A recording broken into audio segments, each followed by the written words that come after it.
आज ही Doubtnut app download करें। Doubtnut पर होगा अब आपके सभी मैथ्स, केमिस्ट्री, फिजिक्स और बायोलॉजी डाउट्स का सफाया। बस अपने क्वेश्चन की फोटो खींचो, उसे क्रॉप करो और तुरंत वीडियो सोल्यूशन पाओ। Download now. यहाँ पर हमें बताना है कि लिविंग सेल्स को एनर्जी की ज़रूरत दिए गए ऑप्शंस में से किसके लिए होती है।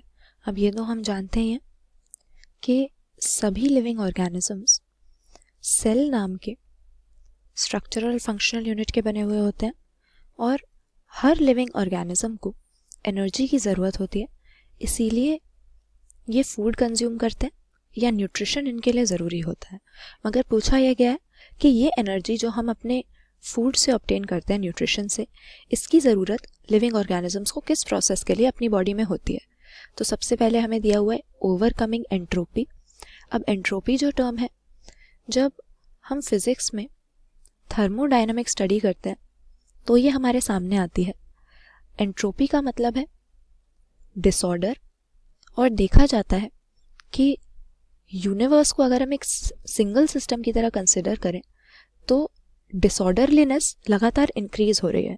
लेकिन अगर एक लिविंग ऑर्गेनिज्म को अपनी सभी लाइफ प्रोसेसेस को अपनी बॉडी के अंदर मेंटेन करना है, या हम कह सकते हैं कि कॉम्प्लेक्स ऑर्गेनिजम्स को अगर अपनी बॉडी में कंट्रोल एंड कोऑर्डिनेशन बना के रखना है, तो इसके लिए डिसऑर्डर में ये जो इंक्रीज आ रहा है थर्मोडायनामिक्स के अकॉर्डिंग, ये हमें फाइट करना पड़ेगा।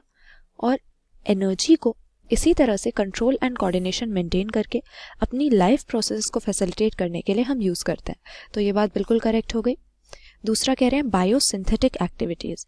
अब ये तो हमें पता ही है कि किसी भी लिविंग सेल के अंदर एक टाइम पे कई सारे बायोकेमिकल्स या डिफरेंट टाइप के मॉलिक्यूल्स और ऑर्गेनिक कंपाउंड्स प्रेजेंट होते हैं, और लगातार मेटाबॉलिज्म यहाँ पे चलता रहता है, यानी डिफरेंट टाइप के केमिकल रिएक्शंस हर लिविंग ऑर्गेनिज्म की बॉडी में होते हैं। और जो मेटाबॉलिक रिएक्शंस किसी सब्सटेंस की सिंथेसिस कर रहे हैं, यानी छोटे पार्टिकल्स को मिलाकर बड़े बायोमॉलिक्यूल्स की फॉर्मेशन कर रहे हैं, इस तरह की केमिकल रिएक्शन को हम बायोसिंथेटिक या एनाबॉलिक रिएक्शन कहते हैं। और इसके लिए भी एनर्जी की रिक्वायरमेंट इन केमिकल रिएक्शंस को कैरी आउट करने के लिए हमें होती है। इसके बाद कह रहे हैं फिजियोलॉजिकल एक्टिविटीज़। तो ये काफ़ी ब्रॉड टर्म है। कई सारी लाइफ प्रोसेसेस के लिए हम फिजियोलॉजी वर्ड यूज़ करते हैं, चाहे वो डाइजेशन हो, ब्रीदिंग हो, फिर हमारा ब्लड वैस्कुलर सिस्टम हो, हमारी सर्कुलेशन हो, या फिर लोकोमोशन, मूवमेंट या कंट्रोल एंड कोऑर्डिनेशन हो। इन सभी एक्टिविटीज़ के लिए कॉम्प्लेक्स ऑर्गेनिजम्स को अपनी फिजियोलॉजी में एनर्जी की ज़रूरत है।